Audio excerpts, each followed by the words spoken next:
sempre a gente, em termos de análise, né, nós temos, o senhor colocou uma questão que é fundamental. Nós não temos uma estratégia nacional de reindustrialização. Verdade é essa. Nós temos vários projetos, etc. Mesmo a questão da defesa, ela não está inserida dentro de uma estratégia maior.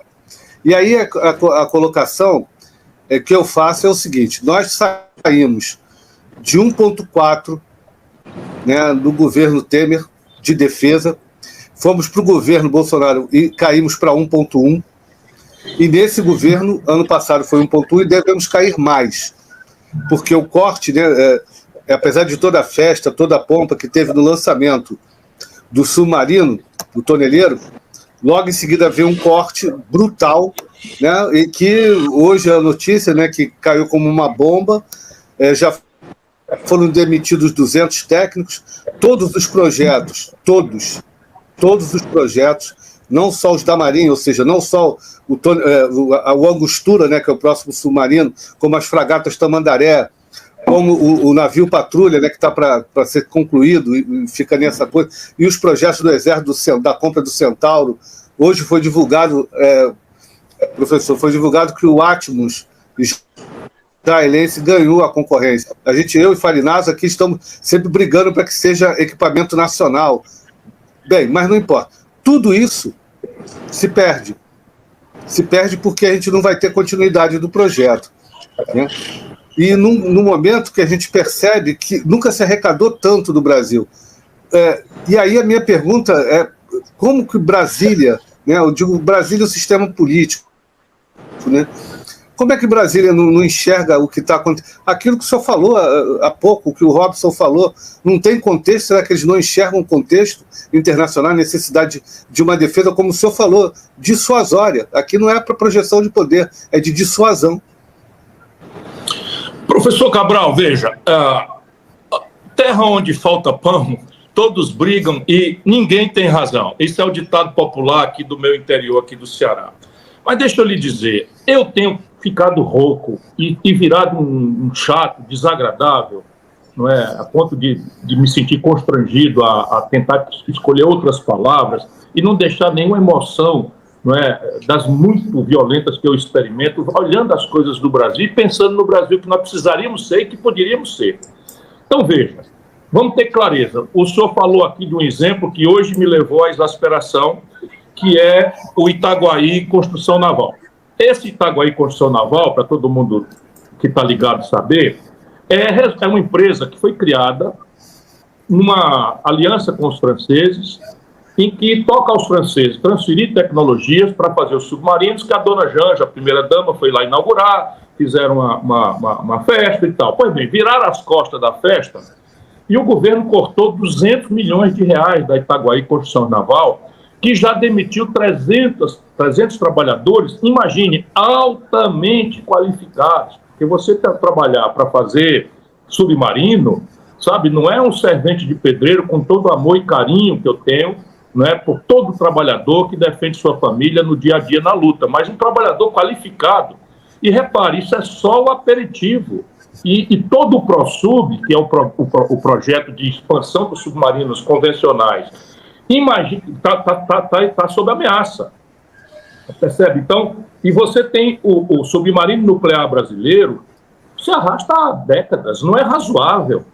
Enquanto isso, na hora que nós descobrimos o pré-sal e que nós começamos a montar a estrutura, os norte-americanos, de novo, não é paranoia nenhuma, eles gostam de fazer uma propaganda, mas os norte-americanos imediatamente recriaram a Quinta Frota, baseada no Atlântico Sul, onde os norte-americanos não têm nenhum território, não é? E a gente precisa lembrar disso, porque o desenvolvimento tecnológico em todos os setores é vital para a nação.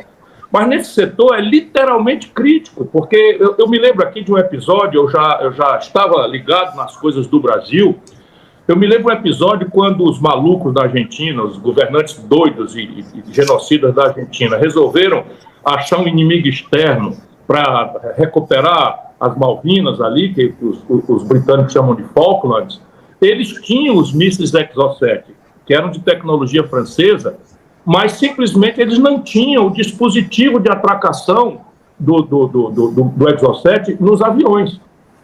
E simplesmente os Exocet ficaram inúteis até que o Brasil, não é, ali meio que pirateando, contrabandeando numa solidariedade entre a ditadura brasileira e a Argentina, contrabandeou esses dispositivos que eram baratos, mas era um rudimento tecnológico que eles não tinham.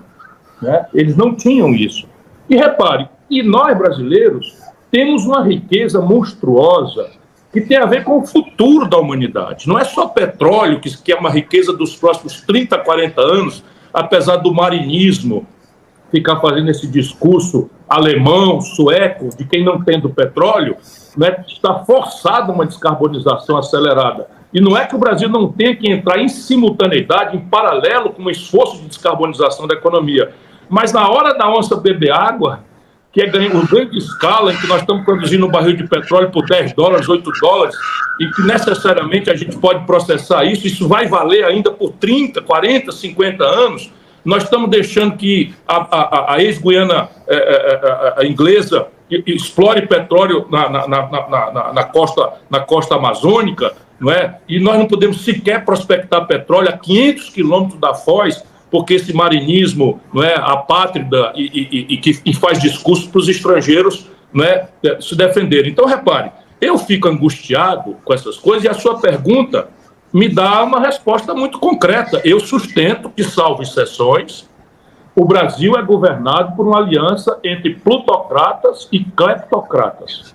E vou buscar no grego essa explicação para poder trocar as palavras. Não vou chamar de ladrões e barões, né, que seria a minha linguagem original para que o povo entendesse bem. Mas é do que se trata. Repare, professor, o Brasil, nos últimos 12 meses, o Brasil, nos últimos 12 meses, entregou aos bancos 738 bilhões de reais, só de juros. Como nós estamos em déficit primário, isso vai tudo para a dívida. A dívida brasileira cresceu 10%, enquanto o PIB cresceu 2,9% nominais, a dívida cresceu 10% o seu valor, tudo por causa de uma política ruinosa, em que o Banco Central, apropriado pelo cartel privado dos bancos e acobertado pelos políticos brasileiros, faz esse jogo. Essa é a grande questão. Então, não é que falte dinheiro. O problema é que você tem uma vinculação da despesa pública corrente. Deixa eu explicar para quem está nos ouvindo. A contabilidade é assim: gasto corrente e investimento. Gasto corrente, gasolina para o carro da polícia. Gasto corrente, salário de professor.